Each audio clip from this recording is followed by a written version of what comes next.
To our musical play of the American Revolution.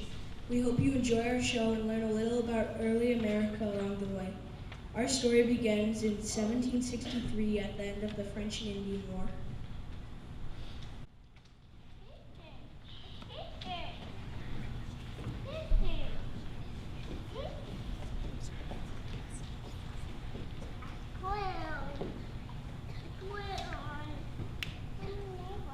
Good news, Your Majesty. We've won the 7 Years' War. Well, it's about time. We've been fighting for, how many years now? 7. That's quite a coincidence, isn't it? Yes, my lord. Our victory is especially beneficial for our prospects in America. America? How splendid. Did we get any of those fur hats? Can't be American fur hats. Even better, Your Majesty. Better than fur hats? Yes, Your Majesty. We've driven most of the French out of America, and we've won everything such as Florida and everything east of the Mississippi. Our empire has never been bigger. We rule the seas. Our colonies are rich and well organized. England is the most powerful country in the world. In other words, That's right, Your Majesty. You demand. who the man? You demand. Who the man? You demand. Rootin' to the right. I'm the man.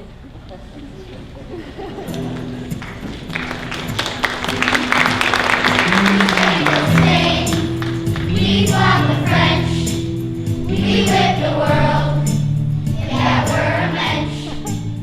Our colonies are our great joy. Hey, America, our favorite toy. And it's great to be an empire.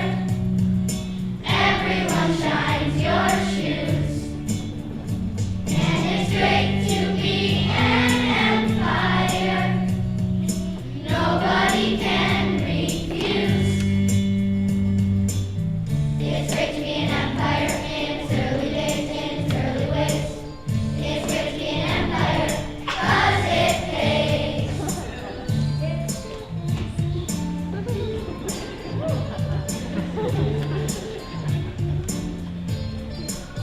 Now we're in debt, up to our knees. So where to turn? The colonies, they fought with us to win the war. Hey, America, what they fought for. And it's great to be an empire. Everyone shines your shoes. And it's great to be an empire. Nobody can refuse. It's great to be an empire in its early ways, in its early ways. It's great to be an empire, 'cause it pays. It's great to be an empire in its early days, in its early ways. It's great to be an empire, 'cause it pays.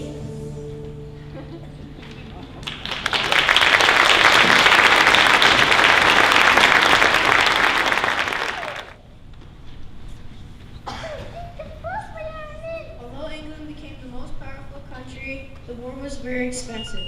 England was in debt for over 140 million pounds and fast passed a series of acts that placed duties and taxes on the colonists. The colonists weren't happy.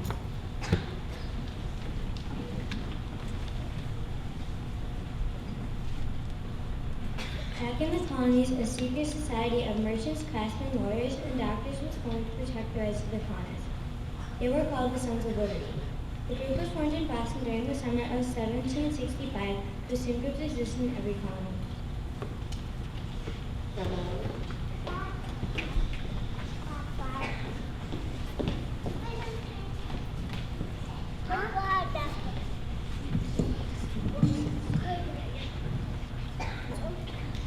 Mr. Otis, what's the latest? James Swan, Henry Bass, John Avery, and George Trott. I'm glad I ran into you. It's another British outrage.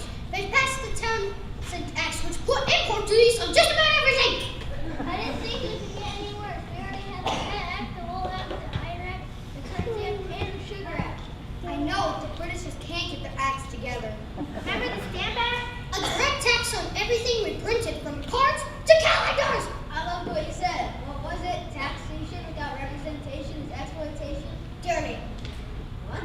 I said tyranny. Taxation without representation is tyranny. Doesn't really rhyme though, does it? It's not supposed to rhyme. It's an algorithm. Well, of course, but the good ones rhyme. Take the good ones maxims.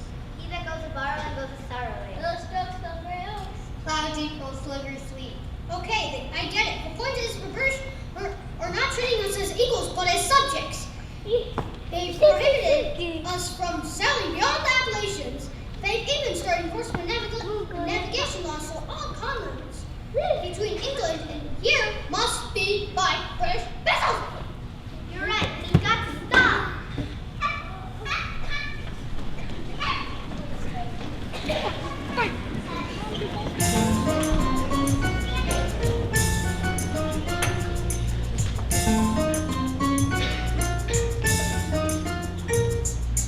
Taxing my coffee, my paper, my wine. They're paying for theirs with what I'm due behind. They're taxing my glass and everything I see. They call them levies. They feel like a tax to me. They're taxing my sugar, they're taxing my paint. I don't think there's nothing I've got that they hate. They're taxing my gas and adding on a fee. They call them duties. They feel like a tax to me. Taxation, taxation, without representation. It's not right time to fight. La la la la. Taxation, taxation, without representation. It's not right time to fight. La la la la.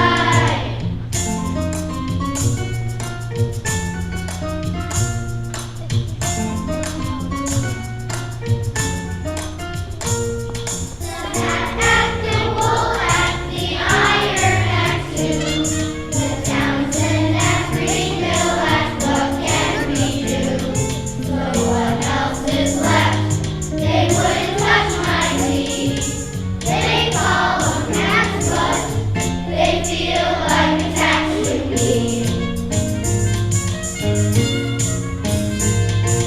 Taxation, taxation, without representation. It's not right time to fight. La la la la. Taxation, taxation, without representation. It's not right time to fight. La la la la la.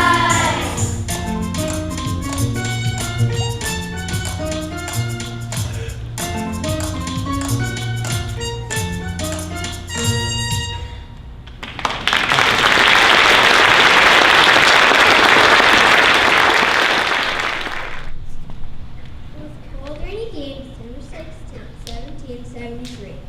1,000 of angry colonists gathered to the Old South Church in Boston, Massachusetts.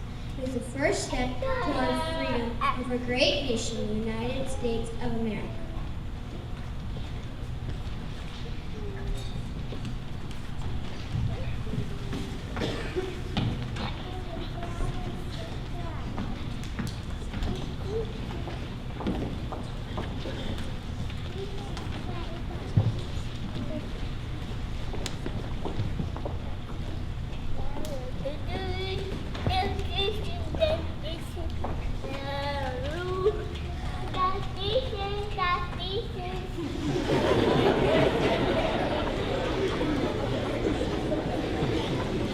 Friends, punch your bets.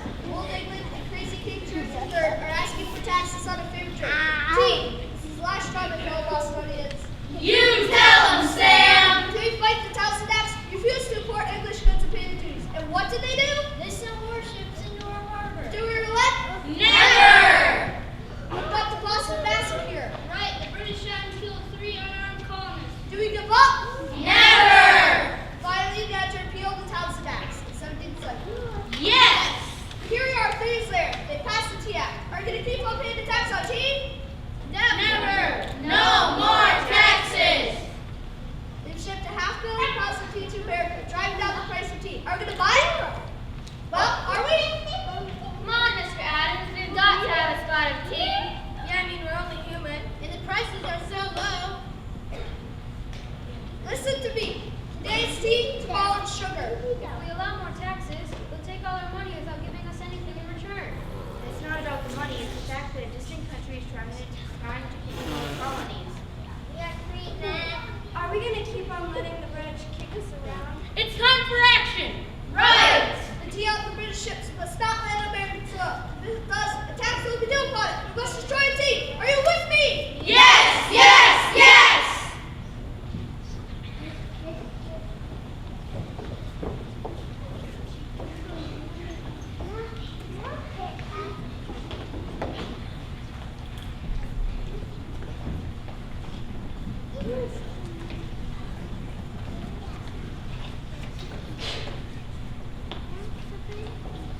We are the Sons of Liberty! Tonight, Boston Harbor will be an enormous teapot.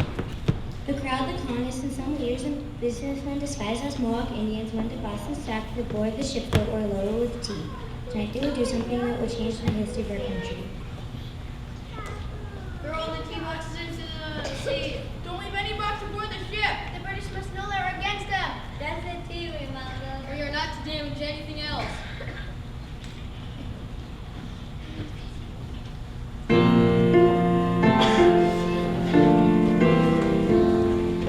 Down, down, down, just dump it off the boat.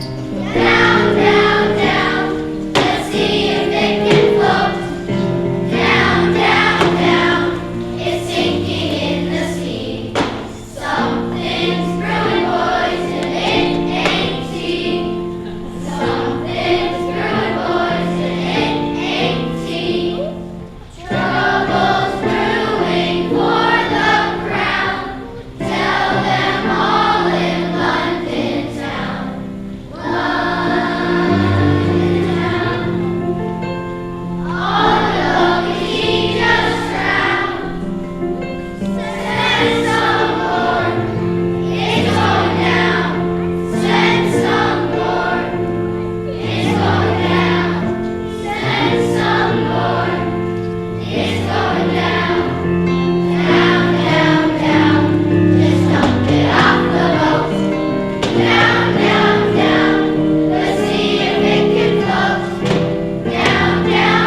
British crew was sleeping when suddenly they heard a loud noise. One of the crew members woke up and saw the Indians climbing aboard the ship. Wake up, wake up! The Indians are aboard the ship. They're stealing the tea.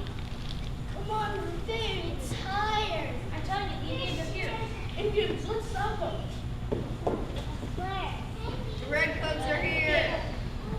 This is a ship from the England Royal Navy. You must be loyal to the king and obey the laws of your home. Stand on behalf of the king. You're under arrest. Let's abandon the ship. Our mission is accomplished. All the tea is in the water.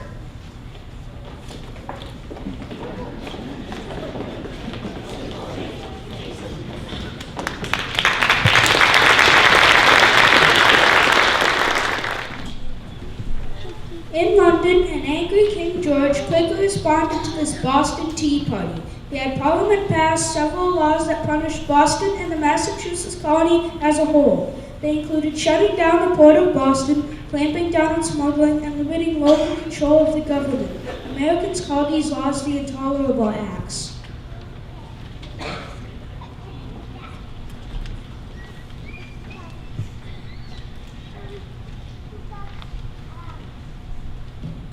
In the colonies, the first Continental Congress was formed.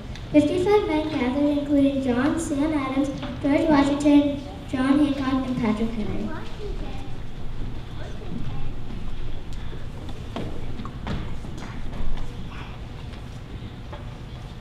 Let's try to get this legislation repealed and call for a complete boycott of all British goods.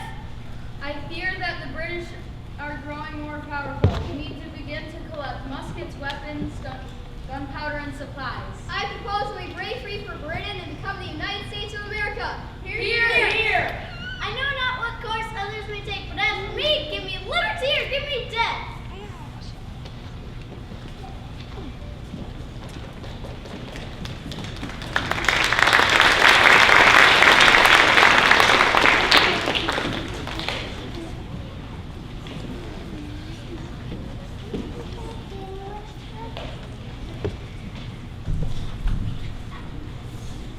Let us not forget that during the American Revolution, nearly one-third of the colonists remained loyal to the King of England. Neighbor turned against neighbor, and relationships with family members and friends were often strained. Children are often stuck in the middle.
On April 18, 1775, at 9:30 p.m., Paul Revere, a Boston silversmith and messenger for the Patriots, receives an urgent request to visit Dr. Joseph Warren's home.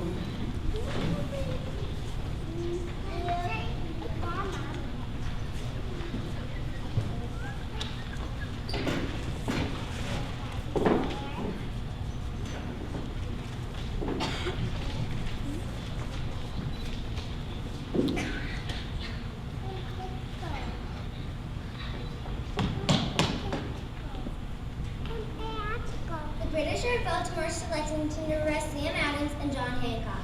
We think they know about the weapons stored in Concord too. We need you to ride to Lexington and Concord to warn everybody. Are the British going to march on land through Boston, or are they going to row across the Charles River? We don't know yet. If they're coming through land, I won't lantern. If it's by sea, hang too. Be careful, Paul. The British know who you are.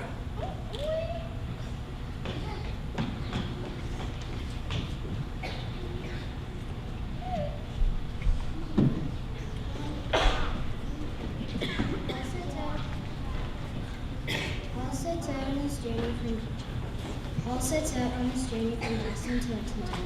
A nearly full moon lights his way as two friends row Paul across the Charles River to Charleston. There he waits for a signal to begin his 13-mile ride to Lexington.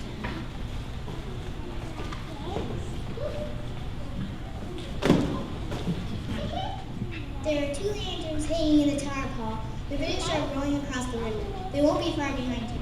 Take Brown Beauty. She's the fastest horse we've got.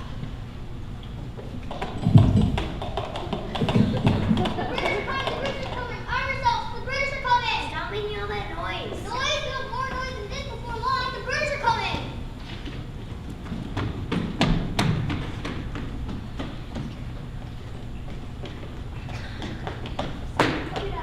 Yes, and they're coming for you and John. You guys have to leave here. Fast! Don't worry, we're ready to go. What about you? The British will be after you too. The British know about the guns in Concord. Somebody has to warn the Americans there.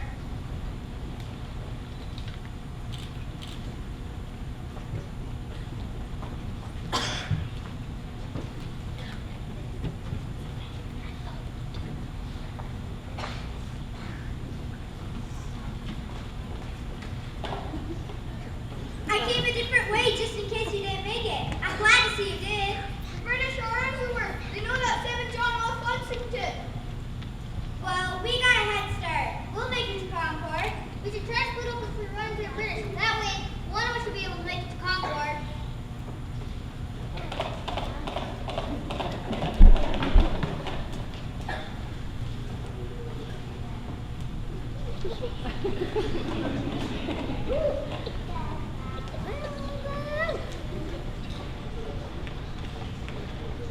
And just where you think you're going. Hey! See the doctor, someone had a bad accident. We rode him. The Americans are coming! Where are they? It's a trick. Hang on to that one. He's not going anywhere. Not on this horse, anyways. I need a new horse, and it looks like I found one. You know who this is? It's Paul Revere. That's who. Delivering a silver teapot. I couldn't sleep. I thought I'd take a little ride. Take him back to Lexington and find out what he knows.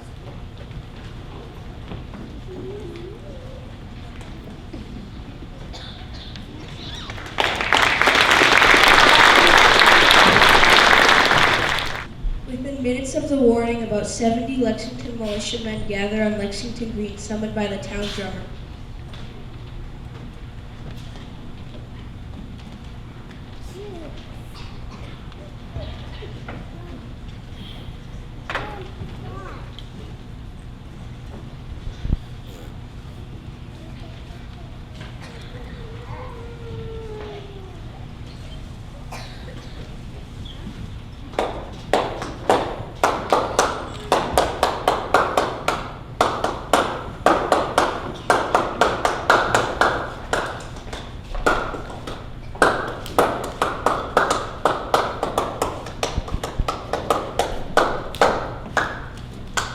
These 70 men, young and old, wear farm clothes and carry old hunting muskets, soon to face several hundred redcoats. They are scared.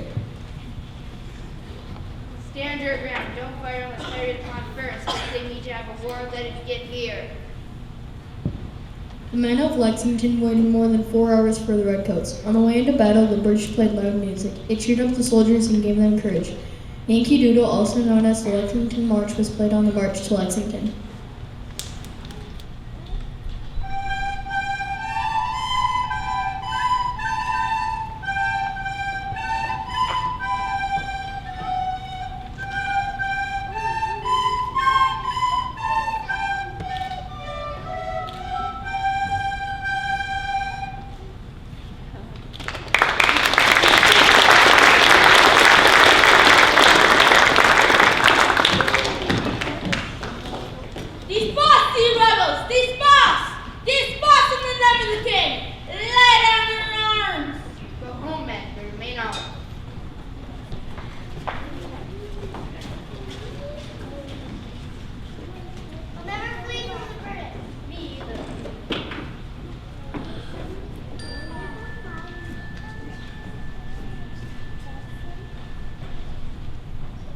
Let's move the Concord and destroy the weapons.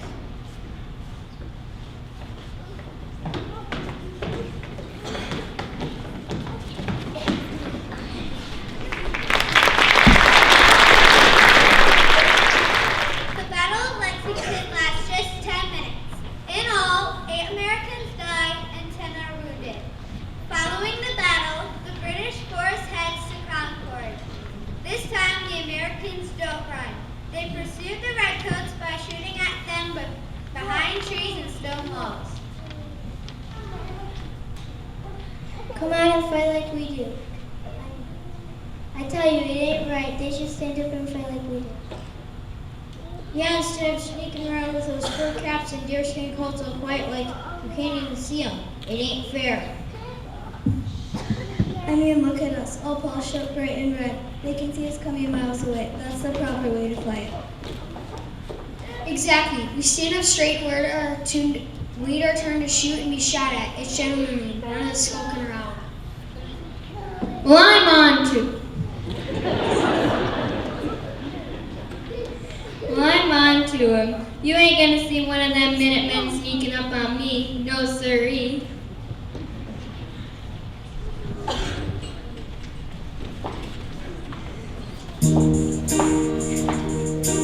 In the brush, on the ground, we are here all around.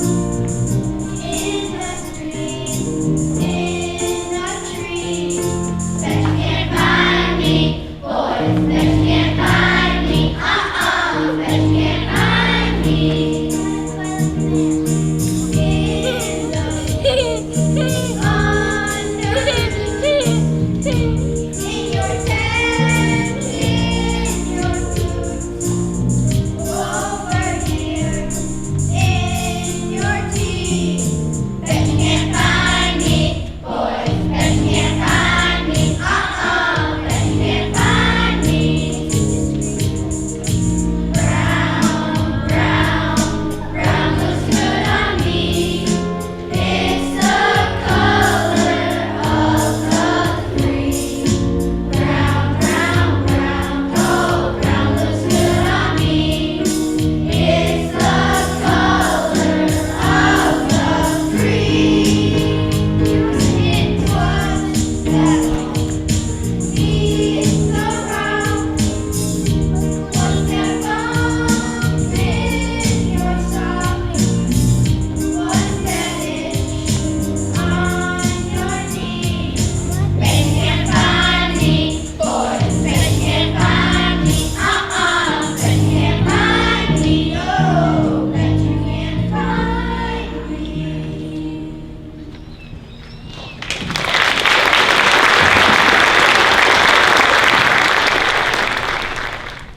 A month after the first shots were fired between the Patriots and the British, George Washington was elected to head Continental Army. War continued unofficially for over a year until the colonies publicly regarded themselves as 13 newly independent sovereign states and no longer under British rule.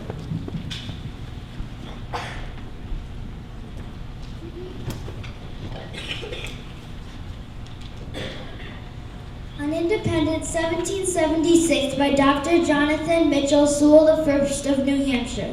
Come all you brave soldiers, both valiant and free. For its independence we now all agree. Let us gird on our swords and prepare to defend our liberty, property, ourselves, and our friends. In a cause that's so righteous, come let us agree, and from hostile invaders set America free. The cause is so glorious we need not to fear, but from merciless tyrants we'll set ourselves clear.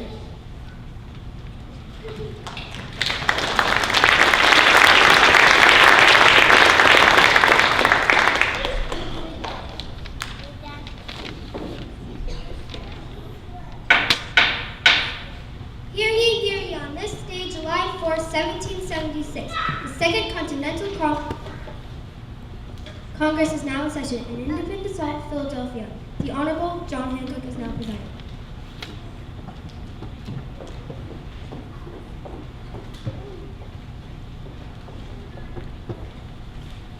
Have you noticed John's been acting a bit strange since we voted to endorse the Declaration of Independence this morning? A brilliant document, Tom, and now we must all hang together, or assuredly we shall all hang separately. Tom Paine put it nicely when he wrote that. These are the times that chime in souls. Yes, that was well put. It doesn't rhyme, though, does it? What? I always think my own maxims stick a bit better with a cute rhyme. Vessels large may venture more, but little boats shall keep me ashore. Feel close?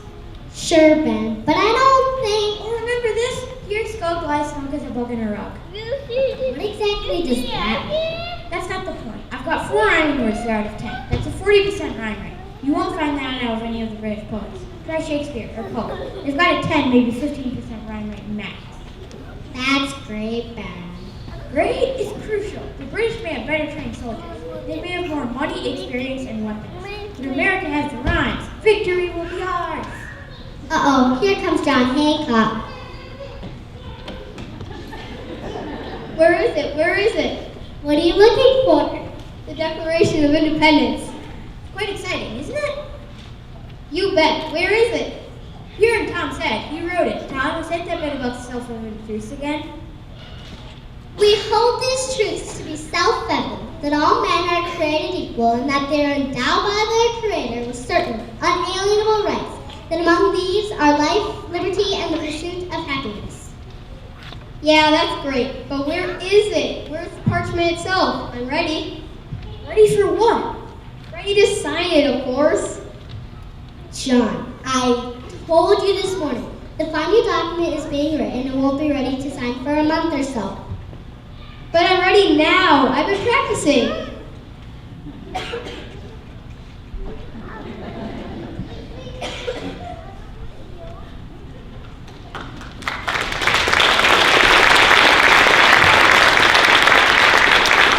On August 16, 1776, the unanimous Declaration of the 13 United States of America was signed. These 56 signers were not wild-eyed rabble-rousers. They were soft-spoken men of means and education. They had security, but they valued liberty more. Here were men who believed in a cause beyond themselves.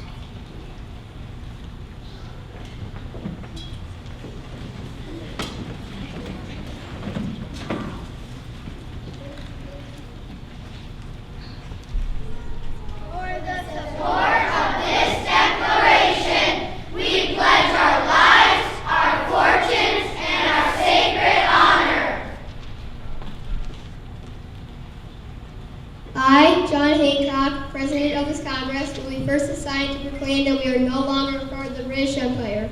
I'll write my name large enough for King George to read it without glasses and double the reward for my head. John Hancock, New Hampshire. Josiah Bartlett, New Hampshire.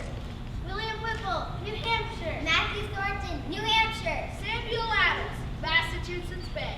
John Adams, Massachusetts Bay. Robert Payne, Massachusetts Bay. Albert Gary, Massachusetts Bay. Stephen Hopkins, Rhode Island. William Ellery, Rhode Island. Roger Sherman, Connecticut. Samuel Huntington, Connecticut. William Williams, Connecticut.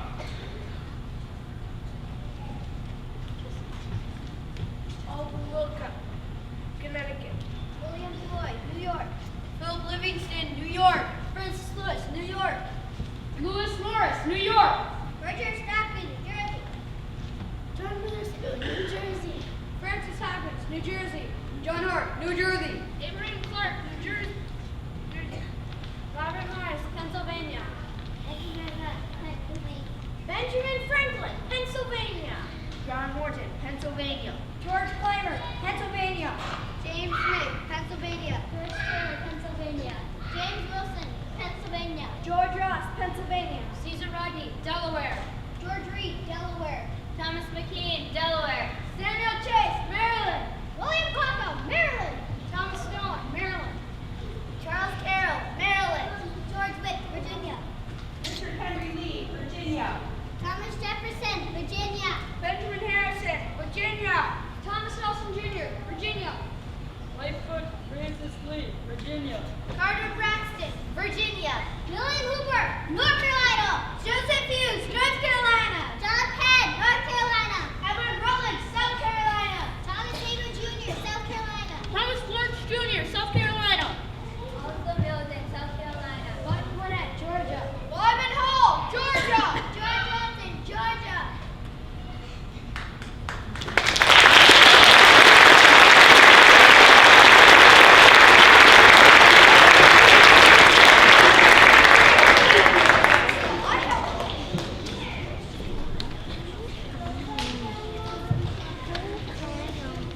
The American War of Independence continued for 7 more years until it officially ended in 1783. Native Americans and Africans War, and it is important to note that from 1778 onward, other European powers would fight battles on the American side. It was a war America could not have survived without the assistance it was given from the French. And now our beloved country has grown to consist of 50 nifty United States.